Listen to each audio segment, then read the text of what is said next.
हरे कृष्णा। सभी का स्वागत है। भगवत गीता का सुंदर पाठ चल रहा है, अध्याय नंबर 6, जिसका शीर्षक है ध्यान योग। तो श्री कृष्ण हमें ध्यान के बारे में बता रहे हैं। श्री कृष्ण हमें गीता के माध्यम से सभी योगों के बारे में बताएंगे। कर्म योग, ज्ञान योग, ध्यान योग, भक्ति योग, सभी अलग अलग योग का एक्सप्लेनेशन श्री कृष्ण हमारे सामने कर रहे हैं। उसके बाद हमें यह भी पता चलता है कि भक्ति योग ही सर्वश्रेष्ठ है, लेकिन फिर भी हम सभी योगों को बड़े ध्यान से सुनेंगे। तो भगवान हमें अभी तक क्या बता चुके हैं? भगवान ने हमें बताया कि ध्यान करते कैसे हैं। अष्टांग योग की विधि बताई थी कि अष्टांग योग 8 स्टेप्स में पूरा होता है। यम, नियम, आसन, प्राणायाम, प्रत्याहार, धारण, ध्यान और समाधि, ये 8 स्टेप्स हैं जिसमें अष्टांग योग हमारा पूरा होता है। तो भगवान कहते हैं कि ये सभी व्यक्ति को करना चाहिए। जो ध्यान योग करना चाहता है पूर्ण रूप से अपने मन को केंद्रित करे, नाक की तरफ देखे, बिल्कुल यहाँ पर आंखें बंद करके यहाँ पर ध्यान लगाना है, थोड़ी थोड़ी आंखें खोल के यहाँ पर ध्यान लगाना है नाक की तरफ। तब ध्यान में बैठे, समस्त भौतिक इच्छाओं से परे हो जाए, अपनी इंद्रियों को खींच ले, वश में कर ले और पूर्ण रूप से मेरा ही ध्यान करे। इस तरह से श्री कृष्ण बता रहे हैं। यह वैसे तो सतयुग की विधि है इस तरह से ध्यान करना। कलयुग में तो ध्यान करना बहुत ही मुश्किल होता है, क्योंकि इतनी सारी माया हमारे आसपास घूमती रहती हैं। किसी की बढ़िया कार दिख गई तो हमारा ध्यान भंग हो गया, कुछ और हमें दिख गया, हमारा फिर ध्यान भंग हो गया। कोई सोच विचार मन में चल रहा है, फिर ध्यान भंग हो गया, ध्यान लगेगा ही नहीं। तो कलयुग में ध्यान करना बड़ा मुश्किल है। फिर भी भगवान कहते हैं कि जो व्यक्ति ऐसा कर सकता है तो उसकी विधि ये है, पूर्ण रूप से मुझे ही अपने ध्यान में केंद्रित करे, मेरा ही ध्यान करे और मेरी ही इच्छा करे। ऐसा व्यक्ति भगवत धाम की प्राप्ति शीघ्र ही कर लेता है।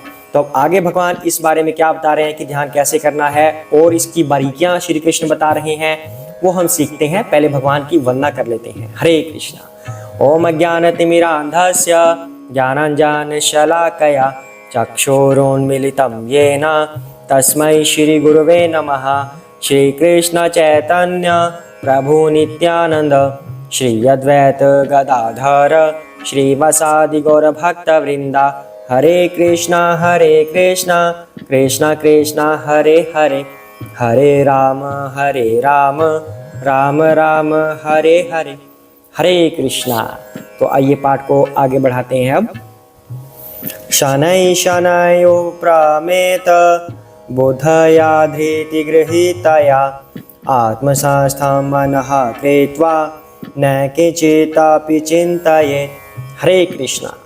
धीरे धीरे क्रमशः पूर्ण विश्वास पूर्वक बुद्धि के द्वारा समाधि में स्थित हो जाना चाहिए और इस प्रकार मन को आत्मा में ही स्थित करना चाहिए तथा अन्य कुछ भी सोचना नहीं चाहिए। हरे कृष्णा। तो ध्यान के लिए श्री कृष्ण बता रहे हैं कि ध्यान करना कैसे है।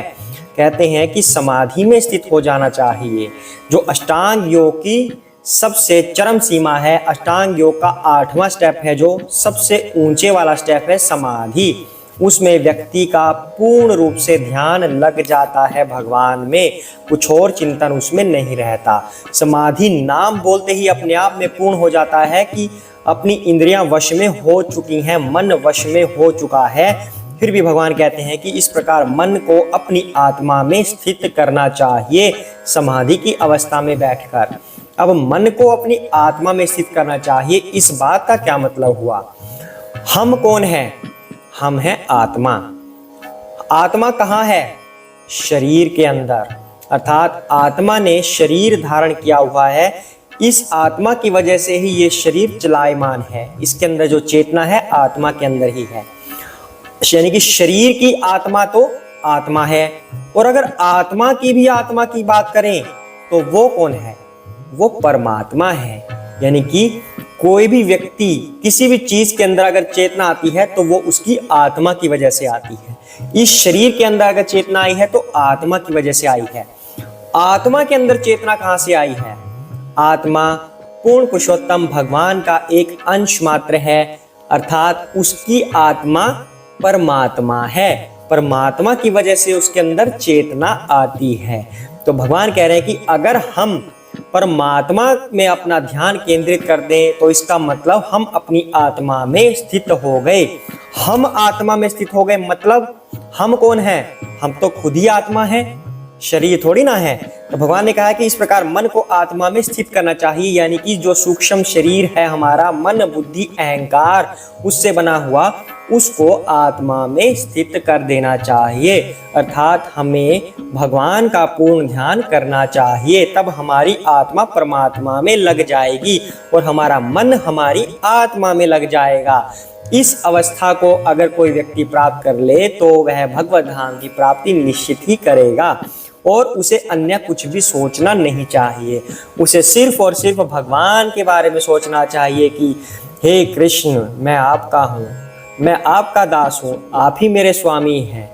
इस तरह से मन में सिर्फ और सिर्फ श्री कृष्ण का विचार करेगा, उन्हीं को सोचेगा, कुछ और नहीं सोचेगा, तो व्यक्ति पूर्ण रूप से अष्टांग योग को कर पाता है। हरे कृष्णा। आगे बढ़ते हैं अब। यथा यथा निश्चलति मनः चंचलम स्थिरम तथा तथा नियम्य एतत् आत्मनि एव वशं नयेत्। हरे कृष्ण।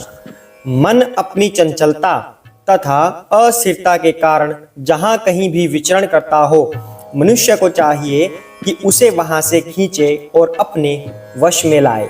अब इंसान ध्यान में बैठा है, बिल्कुल पूर्ण रूप से समाधि में बैठा है। वैसे तो समाधि का मतलब ही ये होता है कि उसका ध्यान केंद्रित हो चुका है।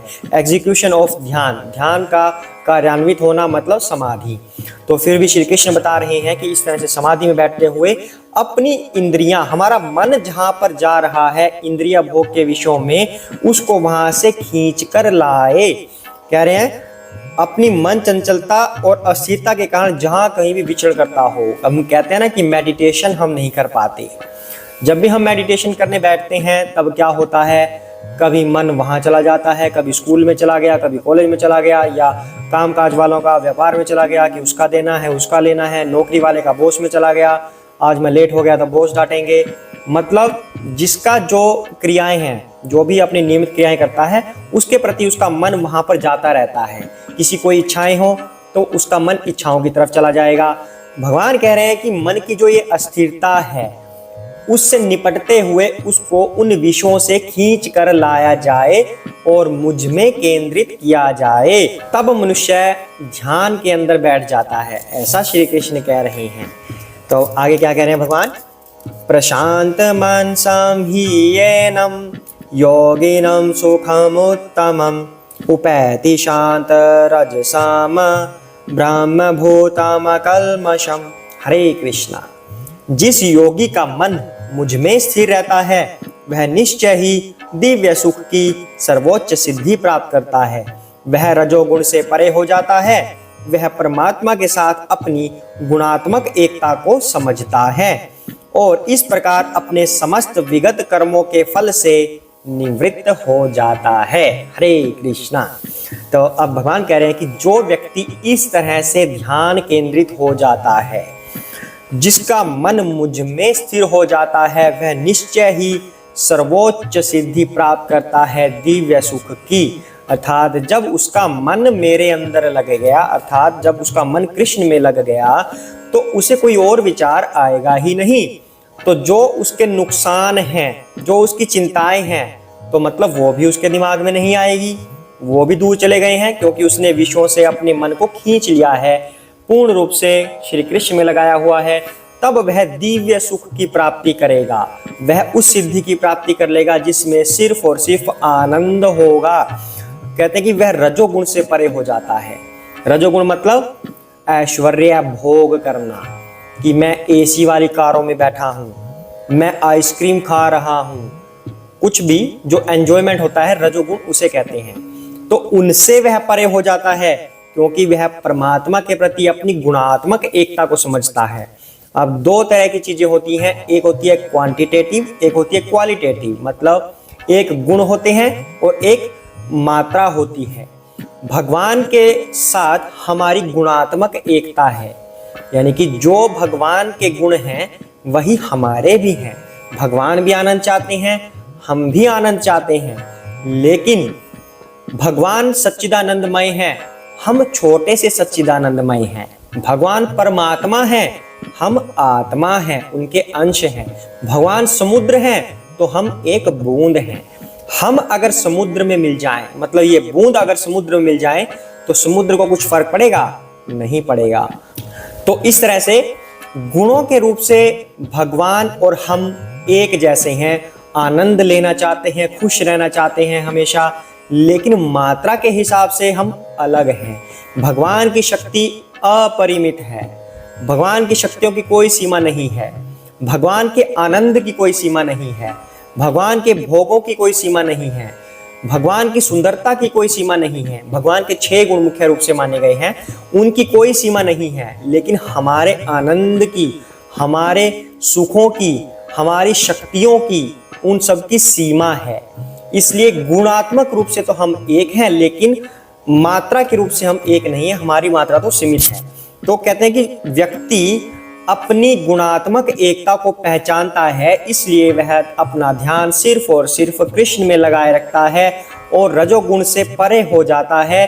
जब उसे सांसारिक रजोगुण ध्यान में नहीं आएंगे, सिर्फ परमात्मा ध्यान में आएंगे, तब वह दिव्य सुख की चरम सीमा को प्राप्त कर लेता है और इस प्रकार समस्त विगत कर्मों के फल से भी निवृत्त हो जाता है।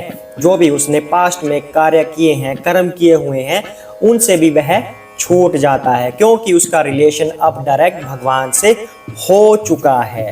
हरे कृष्णा। तो आज के लिए हम इतना ही करते हैं। भगवान ने हमें ध्यान करना सिखाया है। भगवान आगे आगे ध्यान के बारे में और इम्पोर्टेंट पॉइंट्स बता रहे हैं। डीपली भगवान हमें बता रहे हैं कि ध्यान कैसे करना चाहिए, कैसे अपने मन को केंद्रित करना चाहिए, किस तरह से हमें सांसारिक विषयों से दूर होना है और उनसे दूर होकर हम क्या बन सकते हैं, क्या प्राप्त कर सकते हैं। तो इन 3 श्लोकों पर आप मंथन कीजिएगा और इस तरह से अपने जीवन यापन करना शुरू कीजिए। अब आपका एक सवाल यहाँ पर आएगा कि जब हम ये कह रहे हैं कि भक्ति योग सर्वश्रेष्ठ है, तो फिर हम ध्यान योग क्यों करें, हम ध्यान में क्यों लगे? क्योंकि ध्यान योग के करने से हमें भक्ति मिलेगी। अल्टीमेटली भक्ति को करने से ध्यान अपने आप आ जाएगा। तो हमें करना क्या चाहिए? ध्यान करना थोड़ा मुश्किल होता है, भक्ति करना सरल हो जाता है। भक्ति करने से दोनों चीजें आ जाएंगी, लेकिन ध्यान करने से पता नहीं भक्ति आएगी क्या नहीं, क्योंकि ध्यान सफल होना या ना होना ये भी इंपॉर्टेंट बात है। तो भक्ति तो हमारी आराम से आ जाएगी अगर हम भक्ति योग का पालन करते हैं, तो उसमें ध्यान भी आ जाएगा। इसलिए हमें भक्ति का पालन करना चाहिए। ध्यान योग में भी भगवान भक्ति के बारे में ही बता रहे हैं कि हमें भक्ति कैसे करनी है, ध्यान भगवान का कैसे लगाना है। इसलिए जो भगवान बता रहे हैं उसे सीखते जाइए और अपने जीवन में उतारते जाइए। हरे कृष्णा। जय श्री कृष्ण चैतन्य प्रभु नित्यानंद श्री अद्वैत गदाधर श्री वसादि गौर भक्त वृंदा। हरे कृष्ण कृष्ण कृष्ण हरे हरे, हरे राम राम राम हरे हरे, हरे कृष्ण।